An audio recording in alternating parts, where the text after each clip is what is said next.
अगड़ा एहतजाज रिपोर्ट मीर तौफीक अहमद टालपुर अगड़ा में साफ़िन पारां घोड़कीअ जे साफ़ी नसरुल्लाह गडानी मथां थियल क़ातिलाने हमले ख़िलाफ़ एहतजाजी मुज़ाहिरो कयो वियो। Gambat union of journalist press club अगड़ा जे साफ़िन फ़कीर नानक यूसुफ अगड़ा खां प्रेस क्लब ताईं रैली कढी एहतजाजी मुज़ाहिरो कयो वियो। यूनियन ऑफ जर्नलिस्ट गंबड़ जे सीनियर नायब सदर जावेद बुद्ध GM बुरड़ो जी अगवाणी में अगड़ा प्रेस क्लब जे साफ़िन इलाही बख्शियाल नबी बख्श मंगी बिशारत बुद्ध हमीद बुद्ध साफ़ी तौफीक अहमद टालपुर सोशल तंज़ीम ओल्ड इज़ गोल्ड जी अगवान सैयद मुस्तफ़ा शाह ऐं ॿिया करे रहिया हुआ।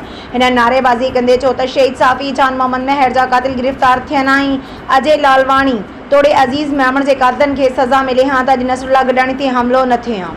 नसरुल्लाह गडानी ते क़ातिलानो हमलो आज़ाद सहाफ़त ते वार आहे। भोतार की निज़ाम में एक मखसूस सोच रखंदड़ लाबी मुसलसल साफ़िन के निशानो बणाए रही आहे। नसरुल्लाह गडानी के टारगेट करे हमलो करण भी उन्हीं भोतार की सिलसिले जी कड़ी है।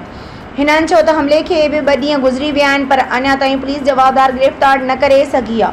हिननि IG Sindhi IG Sukkur SSP घोचकी ऐं ॿियनि आला अख़्तियारनि खां मुतालबो कयो त हमलो कंदड़ जवाबदारनि खे जल्द खां जल्द गिरफ़्तार करे सख़्त खां सख़्त सज़ा ॾिनी वञे। ॿी सूरत में एहतजाज जो दाइरो वधायो वेंदो।